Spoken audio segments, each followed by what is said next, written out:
Y salgo del ejército con ese afán de querer hacer una carrera universitaria y no quedarme allí haciendo nada. La persistencia, la mística y el talento le permitieron dejar de extraer arena en el río Guadalajara, en Buga, y convirtiéndose en un amante de la ciencia y el espacio. Otra historia real, al alcance de todos. En Periodismo, Región y Opinión. donde el protagonista es el invitado especial. Viernes 11 de mayo, 8 p.m. Lo tienes que vivir por Telepacífico, el canal del Sol. Periodismo, Región y Opinión. Un encuentro con el periodismo con rostro humano y la noticia en profundidad. Bienvenidos a Periodismo, Región y Opinión Pro, el programa de opinión de Telepacífico. Esta vez hemos querido invitar a una persona a la cual considero soñadora, persistente y un poquito algo de loco para pensar que el mundo todavía, aquí en el Valle del Cauca, por ejemplo, y desde la provincia, desde Buga, una ciudad intermedia, se puede hacer ciencia, se puede trabajar en el mundo científico. Recordemos que nosotros tenemos unas lumbreras como Elkin Lucena, el médico que trabaja in vitro, en lo que es la fertilización in vitro en Colombia, Manuel Elkin Patarroyo, que está próximo a la vacuna contra la malaria, y tenemos también a Sócrates Herrera, otro científico que trabaja en lo que tiene que ver con las vacunas contra la malaria. Todo este rodeo para hablar de Óscar Amaya Montoya, zootenista, metido en este mundo y que de pequeño soñó con ser científico y en eso trabaja. Bienvenido, Óscar, a Periodismo, Región y Opinión. ¿Cómo soñar uno con ser científico? Bueno, Fabio, ante todo, muchas gracias por la invitación y es un placer poder compartir este espacio con usted.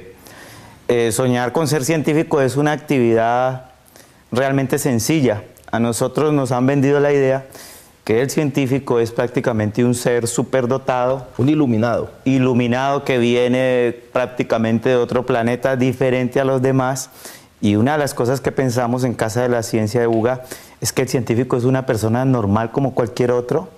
Viste pantalón jean, seguramente le gusta en ocasiones de reposo la rumba y simplemente es un ser que tiene un conocimiento básico dado por una institución, una universidad y lo coloca a funcionar. Bueno, partamos de que la gente lo conozca un poquito.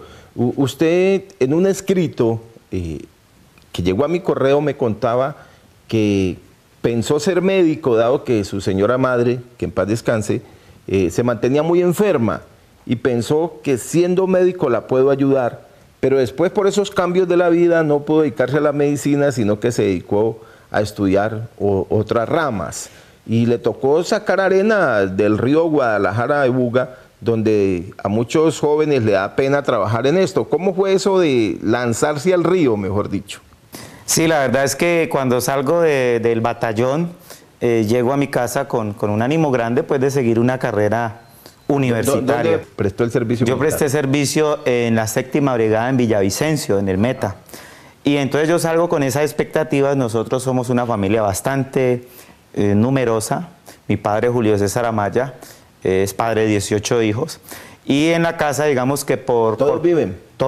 Uno murió precisamente en el ejército en Mocoa, Putumayo, hace mucho tiempo, por ahí unos 28 años. Y resulta, ¿hombres y mujeres en esos 18? Sí, mezcladitos, casi que mitad y mitad prácticamente. Okay. En tres jornadas, ¿no?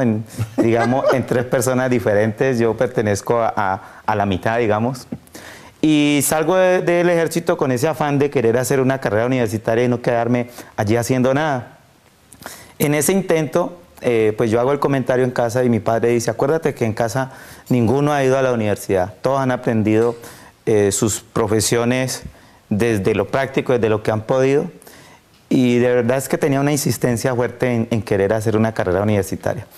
Recuerdo que Arlet Velasco, mi gran amigo de toda la vida en Buga, me ayudó a que nos inscribiéramos en la Universidad Nacional en Palmira a los exámenes. Con suerte que quedo en la Universidad Nacional, pero había que pensar en el primer semestre. Pero inicialmente no se lo podía creer usted cuando apareció en la lista. No lo cree uno, porque recuerdo que el país publicaba los códigos de los estudiantes. Y bueno, y había que empezar, y para empezar había que tener un monto mínimo. Entonces me di a la tarea de mostrarle a mi padre que yo realmente quería estudiar. Y entonces en el Río, muchas amistades, por ahí cerca está el Liceo Mixto. Y yo recuerdo que las niñas, Oscar, el saludo típico de las niñas, ¿qué estás haciendo? Y entonces había una decisión, no me daba pena y dejaba hacer la actividad, o pensaba en mi proyecto de vida. No, sacando arena, ¿qué más hacemos? Y hay que seguir, y seguía asistiendo, y a veces salían pues como a saludarlo a uno y a mirar. ¿Cuánto se ganó en un buen día de sacador de arena? Pues le cuento a don Fabio que la experiencia al principio fue un poco difícil, porque yo recuerdo que la persona que me colaboró en esto me decía, vamos a reunir bastante cantidades de piedra inicialmente. Y yo me iba para mi casa contento porque había una rume de piedra, y al otro día un torrencial aguacero arrasaba con todas las piedras y las volvía a distribuir. Pero recordémosle a la gente que el río Guadalajara de Buga nace precisamente allí en las faldas de la cordillera central, y en esa zona llueve mucho, y entonces el río, que usted lo ve a veces moribundo, al otro día es un río grandísimo, vuelve y baja en un ciclo permanente. Usted lo ha dicho. Y usted me preguntaba cuánto se ganaba. Diga usted que uno en un día se podía ganar 2.000 pesos, 3.000 pesos en un día bueno. ¿Para qué alcanzaban 2.000 pesos en un día bueno? No, digamos que el sueño inicialmente, don Fabio, era reunir una buena cantidad de dinero para luego decir, tengo 300.000 pesos y bueno, me puedo ir por lo menos unos 1 o 2 meses a tratar de arreglármelas. Con suerte de que en Palmira conozco una señora Reneira Cañarte Amaya, por coincidencia el apellido Amaya, y ella prácticamente me brindó su casa para que yo pudiera estar allí. Me cobraba un arriendo muy pequeño, significativo más bien, y es una señora a la que he querido mucho, quise mucho, en paz descanse, y bueno, para mí fue un gran apoyo. ¿Le abrió sus puertas? Me abrió las puertas. Y cuando ya llegó a la universidad, los 17 hermanos, los vecinos y los amigos, ¿qué decían? Bueno, pues sí llama la atención. El arenero ahora de universitario. Sí. Mi padre es un hombre que siempre nos ha enseñado que en la vida hay que tomar las cosas, primero con una humildad muy grande, y segundo, pues como que creérselas. Y vale la pena decir que, claro, llama un poco la atención que el que sacaba arena, y luego recuerdo que trabajé en un restaurante chino que no conocía las direcciones de mi misma ciudad, llevando las cenas. Y entonces, ¿cuál es el cambio? Pues llegaba cada 8 días con mi maletica donde estaba toda la ropa para lavar mis cuadernos, y claro, para la gente llama la atención que esa persona que no mostraba de pronto ánimos de algún tipo de futuro, de un momento a otro comenzara a hacerlo.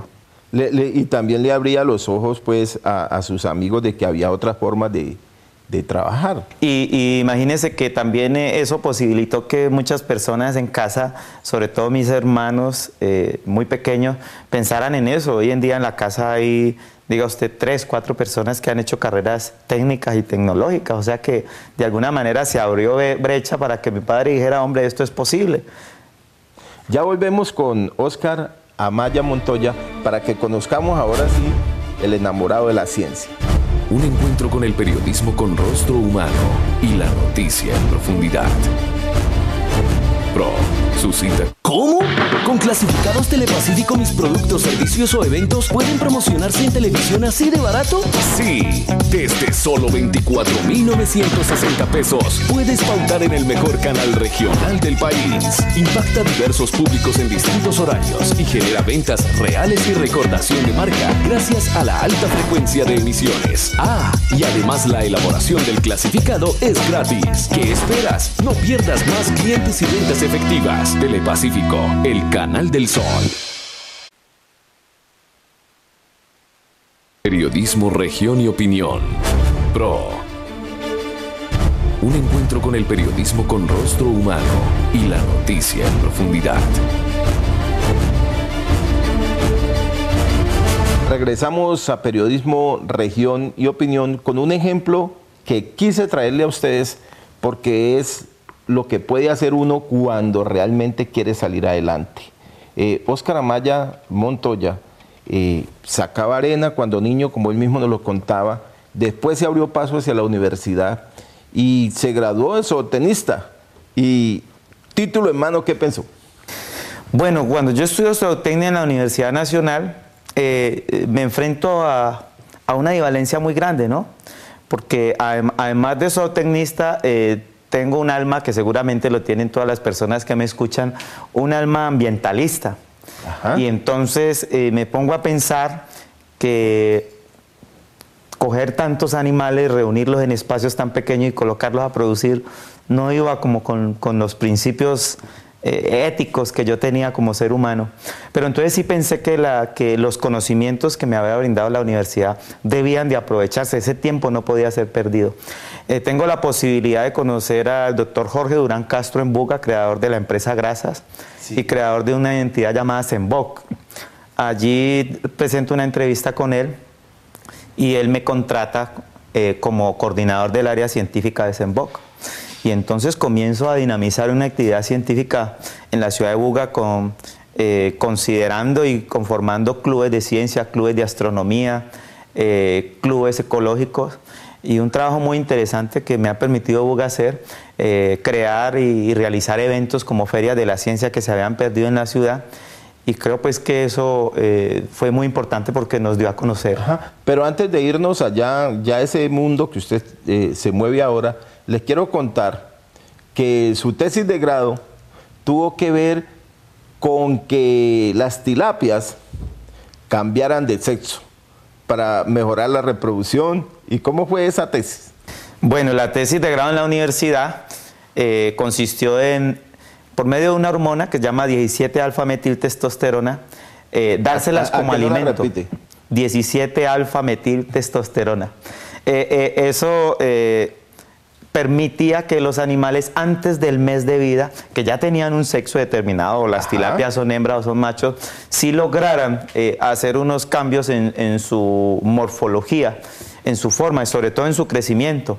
Y se lograron índices de crecimiento bien altos. Desafortunadamente en las piscícolas, en las empresas productivas para peces, muchas veces las hembras hay que sacarlas y prácticamente matarlas, porque se requiere que el alimento concentrado que se le dé le llegue a los machos, que van a lograr amplios crecimientos y van a ir a un mercado. ¿Y qué hacía usted con la idea era qué hacer con esas hembras? Bueno, la idea con las hembras, lo que proponíamos nosotros era que más bien esas hembras fueran a ocupar ríos, lagos, que no tuvieran esos fines productivos. Pero la idea de la tesis como tal era lograr altos índices de crecimientos en alevinos inicialmente, y que llegaran, diga usted, a pesar 1,5 libras, tal vez un poco más, que era lo que un mercado necesitaba. Era como intervenir prácticamente en el organismo de ella, ¿no? Se intervenía, de verdad que había unos cambios morfológicos bastante considerables, a pesar de que el concepto de reversión no era reversión como tal, porque las hembras siguen siendo hembras. Sí, pero tiene toda la formología del macho. La anatomía típica de un macho, y pues asequible para un mercado que lo que necesita son animales grandes. Pensar en la investigación científica es muy difícil que haya apoyo. Máximo que en Colombia el índice de científicos es muy bajito. Usted en Buga precisamente reflexionó sobre eso, dijo, no, yo por aquí no consigo un nivel de vida aceptable o me voy a quedar solo en las ganas. Sí, estuve, como le dije, en la Fundación Zenboc 9 años. ¿Que le abrió las puertas? Me abrió las puertas. Cuando muere el doctor Jorge Durán Castro, para mí fue un golpe terrible, psicológico, porque había sido un apoyo muy grande. Yo decido hacer otra interpretación de lo que era transmitir la ciencia en la ciudad de Buga. Entonces yo renuncio a la Fundación Zenboc y hago un trabajo que en un principio fue quijotesco: convencer a mi señora, toda una administradora de empresas, de que yo quería crear en la ciudad. ¿Cómo llama ella? Marta Cecilia Gómez Bermúdez. Convencerla a ella de que quería crear en Buga una fundación que nos permitiera vivir dignamente, pero que hiciera un trabajo social fuerte, tratando de formar promesas científicas en Buga. No es una tarea fácil. Yo creo que ella dijo, se me corrió este muchacho. Se me corrió y todo eso. Pero Marta ha sido una persona que digamos, ha escuchado las propuestas nuestras. Entonces traté de explicarle que consistía en convencer una serie de rectores y de amigos de instituciones educativas, sobre todo directivos, de que podíamos hacer que sus chicos y sus niños se aficionaran por el tema de ciencia, inicialmente prestándole un servicio educativo de la realización de prácticas de laboratorio.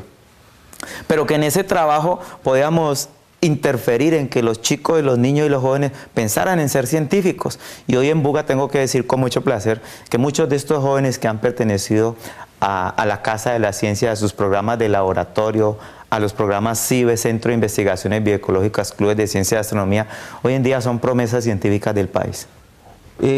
Fíjense esto, Óscar Amaya Montoya contaba en un escrito que precisamente trabajando en un programa de televisión que estaban hablando de estos temas, salió y un carro lo atropelló, sufrió una lesión en su pierna, mediante un arreglo de ley lograron unos recursos. ¿Y qué hicieron con esa plata? Bueno, yo quiero decirles que bueno, en ese proceso logramos que por conciliación que la persona fuera asequible y nos entregara 30 millones de pesos. Para no irnos a un pleito y a un proceso que muchas veces es incansable y termina en nada.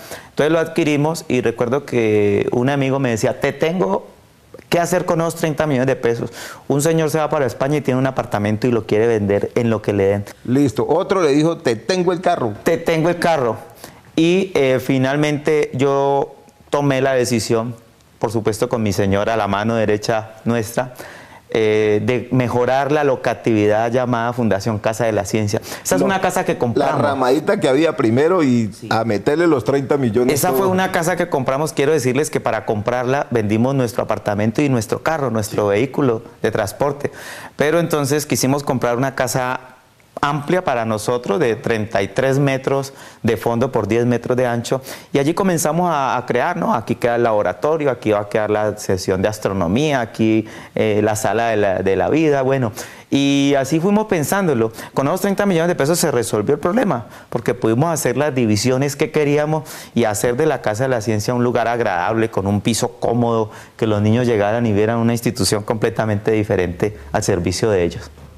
Uno diría que fue un accidente afortunado, aunque no se lo deseamos a nadie. Fíjese que yo pienso lo siguiente, uno muchas veces se vuelve canzoncito con Dios, pidiéndole todos los días cuando se acuesta, por favor dame tal cosa, por favor dame la otra. Yo soy de los que creo que él me escuchó y me dijo, tenelo, pero te va a costar. Pero te va a costar. Y valió la pena. Yo soy de los que digo, yo hoy en día tengo mi pie derecho, gracias a Dios tuve excelentes médicos en la clínica Valle de Lili que me salvaron mi pie, pero con mucha dificultad porque a veces duele mucho y sí, claro, lo normal, un órgano que se toca no vuelve a ser el mismo, pero gracias a Dios a eso la fundación catapuntó de alguna manera. Hay un razonamiento científico, ¿no? Órgano que se toca no vuelve a ser el mismo. No vuelve a ser el mismo. Pero fíjense una cosa, cuando usted puso el letrero que dijera Casa de la Fundación de la Ciencia allí, la gente ¿qué pensó? Dijo, ¿ciencia de qué que sacaba arena? Sí, llama la atención porque inicialmente Fundación Casa de la Ciencia es una casa donde tendrán aquí, hay unos animalitos y le llaman Fundación Casa de la Ciencia.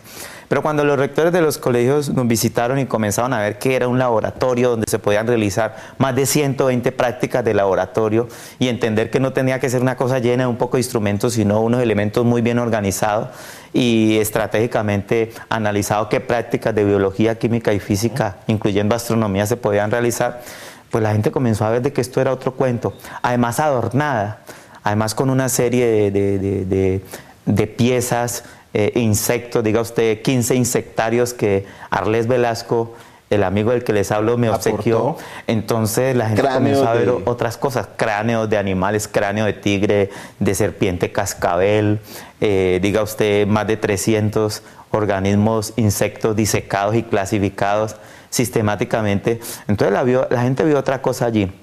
Y todavía hay otra cosa, don Fabio, uno nunca está contento a veces con lo que hace. Sin ser ambicioso, quisimos mejorar el diseño. Pero espérese, ya volvemos para que nos cuente cómo han mejorado el diseño y cómo han seguido avante con esto de la ciencia, el mundo científico, desde una villa, desde Buga, para todo Colombia sin necesidad de usar barba, ni caminar como científico o con mirada de loco. Ya volvemos. Un encuentro con el periodismo con rostro humano. Mismo Región y Opinión. PRO. Un encuentro con el periodismo con rostro humano y la noticia en profundidad. Volvemos a Periodismo, Región y Opinión, esta vez con Óscar Amaya Montoya, un joven dedicado al mundo de la ciencia. Yo le hago una pregunta. Ustedes, además de participar, pues, de abrirle las puertas a los muchachos para que se metan en este rollo de la investigación, usted escribió este libro que lo ha titulado Guía Ilustrada para fomentar la vocación científica de los niños y los jóvenes, que aquí lo podemos ver. Este libro lo tiene usted en internet y me dice que en internet ha sido muy difícil venderlo, pero en internet es un hit. ¿Cómo ha sido esto? Bueno, inicialmente cuando escribimos el libro le pedimos a Max Enríquez Daza, un meteorólogo del país, que nos hiciera el favor de escribir el prólogo. El único que uno le cree. Ahora está en Suiza, ¿no? Los demás tratan de que uno le crea, pero yo creo que después de Max Enríquez uno no le cree. Es verdad, Max Enríquez es digamos, la Biblia de la meteorología en el país. A Max le pedí el favor que escribiera el prólogo y como convencido soñador que soy, con ese prólogo yo le pedí a los empresarios de mi ciudad que por favor me ayudaran a tener un buen número de libros, no para venderlos, sino para entregárselos a niños con vocación científica en la ciudad. Desafortunadamente, tengo que decirlo, veo muy poco apoyo en mi ciudad por este tema. Hasta ahora. Confiemos que después que lo conozcan, qué bueno, lo del libro cambie. Muy bueno, don Fabio, lo que usted me dice. Lo cierto es que al no recibir respuesta, uno tiene un animalito adentro, un ego, y nos reunimos con la Junta de Fundadores de Casa de la Ciencia y le dijimos, vamos a tener que hacer un préstamo y sacar 500 libros. Lo hicimos, los imprimimos y a cada niño que veíamos hablando de ciencia con pasión, tenga su libro. Hicimos un lanzamiento, por supuesto, en Buga. Sí. Pero una persona que me conoce me dijo, Óscar, ¿por qué no me permitís meto el libro a internet? Hacemos simplemente todo el libro, lo metemos allí. Y le dije, sí, pero me gustaría que llevara algo el libro. En el segundo capítulo se llama Sistema de Observación Grupal. Cómo coger organismos y desde el microscopio y una cámara webcam, colocar la camarita allí y hacer que se vea en un televisor grande de 42 pulgadas que tuvimos la oportunidad de comprar. Lo que está observando, lo que puede observar una sola persona, lo pueden ver todos al mismo tiempo. Que se hagan al frente. Y valió la pena porque muchas veces el niño está observando y dice, se movió y hay 5 atrás, ¿cómo así? Y lo quitan a ver qué se movía y resulta que el animalito ya se quedó quieto. En el sistema de observación grupal puede ver todo el movimiento que tienen los organismos. ¿Y en internet cómo le ha ido? En internet muy bien, don Fabio. Le cuento que ese libro se metió en internet, lleva 4 años y medio. Y para mí como autor del libro y como persona que no manejaba muy bien el tema, me di cuenta que la internet es una herramienta poderosa si se sabe utilizar. Tiene más de 220,000 visitas el libro. Sobre todo los videos son muy vistos por los chicos porque hay videos de espermatozoides, hay videos de paramecios, una cantidad de organismos, el piojo, mostrándole a los niños cómo es el piojo, cómo es el sistema circulatorio. Y me llama la atención porque nos escriben niños de España, de Costa Rica, de Argentina, de Venezuela, y por supuesto de Colombia y de Buga, que es el lugar. Y una frasecita que le hayan puesto ahí niños a usted, que se le haya quedado aquí grabada. Mire, un niño que tengo bien el apellido, es de apellido Chavaco, me dijo, profe, estoy asistiendo a la Casa de la Ciencia y por usted, por lo que le he aprendido a usted, quisiera ser un científico. Y a mí me parece que son las cosas que a uno lo llenan, lo regocijan. En internet, no, muchas cosas, como también, bueno, hace poco recibí un correo, más que todo de una profesora en Argentina, que me dice que el material le ha servido porque está organizando y reestructurando la cátedra de Ciencias Naturales. Inclusive me presté para que, si la profesora consideraba, y por supuesto aspectos como viáticos los pudiera cubrir la institución, pudiésemos ir y dinamizar una semana ya la actividad científica. Claro, los científicos viajan, ¿no? tienen que viajar y tienen que darse a conocer. Y hay que cambiar ese esquema de hablamos del científico que mantenía encerrado en un laboratorio y no hablaba con la gente.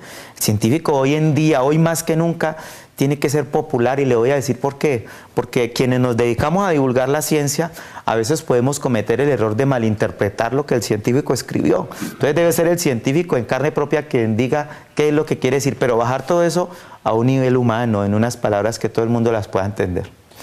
¿Y ahora qué sigue? Lo que sigue es que nosotros tenemos un sueño, seguimos soñando, y es que queremos que este modelo que ha funcionado muy bien en Buga y que ha sido considerado por la Asociación Colombiana para el Avance de la Ciencia, quien nos otorga en el año 2009 el Premio Nacional al Mérito Científico en la categoría de divulgación de la ciencia, queremos que este modelo se difunda por todo el departamento y por todo el país. Que así como en algún momento nacieron las casas de la ciencia en los diferentes rincones, en una casita, en una piecita, se cogieron libros, en Colombia hayan casas de la ciencia en todos los rincones de la geografía del país. Cuando uno coge un microscopio así como ustedes lo hacen y que veo aquí en las fotos, o cuando les da por observar el universo, los astros, y se quedan así, ¿uno qué piensa, Ole? Pues digamos que uno desafortunadamente va perdiendo como esa capacidad de asombro, pero ¿saben quién pienso yo? En esa criatura, en ese niño, ese joven o esa chica que está observando. Cuando los niños utilizan hoy una serie de frases, ¿no?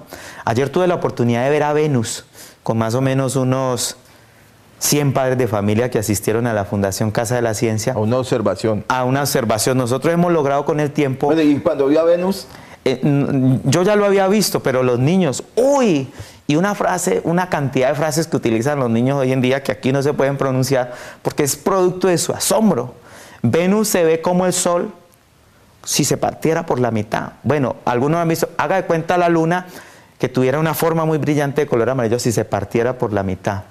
Es el Mercurio, Venus, es el segundo planeta dentro del sistema solar y tiene una luz fuerte, es el astro más brillante del firmamento, con una magnitud de menos 4.6, mientras más negativo, más brillante.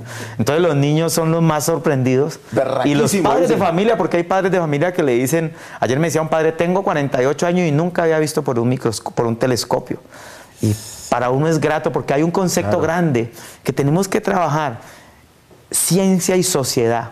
Cualquier individuo, cualquier persona tiene que tener acceso al conocimiento científico.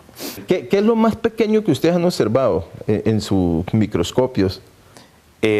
Bacterias, Escherichia coli, que es la bacteria que tenemos todos en el intestino, y lograr ubicarla, pues un trabajo un poquito dispendioso, pero se pudo. Sobre todo tratar de no coger la colonia, sino tratar de coger... aislarla. Aislar lo que más se puede. De pronto eso, pero hay muchas cosas que se pueden decir. ¿Y lo más lejano hacia arriba? Lo más lejano que hemos visto a Júpiter, hemos visto a Saturno. Nosotros tuvimos la oportunidad hace 5 años de crear un telescopio. Cogimos un espejo muy bueno y compramos tubo de PVC y incrustamos ese tubo allí y comenzamos a calcular, no matemáticamente, sino a experimentar en qué momento se podían ver bien y claramente las imágenes. En ese momento en que las vimos claras, detuvimos, cortamos con tornillos